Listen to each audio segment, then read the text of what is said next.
బాబాయ్ గారు నమస్కారం అండి. ఇప్పుడు మనం వెంకటరమణ కాలనీపై వెళ్తున్నాము. బాబాయ్, ఈ దిక్కున వెళ్ళాలంటే అటు పక్కన ఉన్న రోడ్డుపై వెళ్ళాలి. పిల్లలున్నారండి, జాగ్రత్త. ఇదే కాలనీ చివరన నిత్యావసరాలన్నీ దొరికే విశాల్ మెగామార్ట్. ఇంకా వచ్చేసానులేండి. ఈ NH44 Bengaluru to Hyderabad highway bridge కిందగా అటు పక్కకు ఇలా ఈ సర్వీస్ రోడ్ నుంచి వెళ్ళాలి. అమ్మ బాబాయ్, జర్రలో మిస్ అయింది బాబాయ్. ఇటు కుడివైపుకు తిరిగితే ఇదంతా Vishnu township area, auto Nagar అండి. ఎన్నో housing projects, gated communities, ventures కూడా ఉన్నాయండి ఇక్కడ.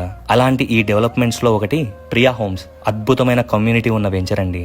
ఈ వెంచర్ మొత్తంలో అన్ని 30 ఫీట్ల రోడ్లే బాబాయ్. ఇటు కుడివైపుకు తిరగాలి. ఇదంతా ఫేజ్ 1. ఇంకొక 2 ఇల్లుల తర్వాతేలేండి. ఇదిగో ఇదే బాబాయ్ ప్రాపర్టీ. లోనకు 40 ఫీట్లు, మరి రోడ్డుకి 30 ఫీట్లు. మొత్తం ప్లాట్ సైజు 2.75 సెంట్రల్లో వెస్ట్ ఫేస్ కుంది బాబాయ్. లోన్ ద్వారా అయినా తీసుకోవచ్చండి. బ్యాంకు బాబాయ్లతో పరిచయం ఉందిలేండి. లోన్ ఫెసిలిటీస్ కూడా ఈజీగా వస్తాయి. ప్రైస్ విషయానికి వస్తే ఓనర్ గారు సెంటు 22 లక్షలు చెప్తున్నారు. బేరం ఆడదాంలే, ఆలోచించుకొని కబురెట్టండి. సరేనా మరి, ఉంటాను.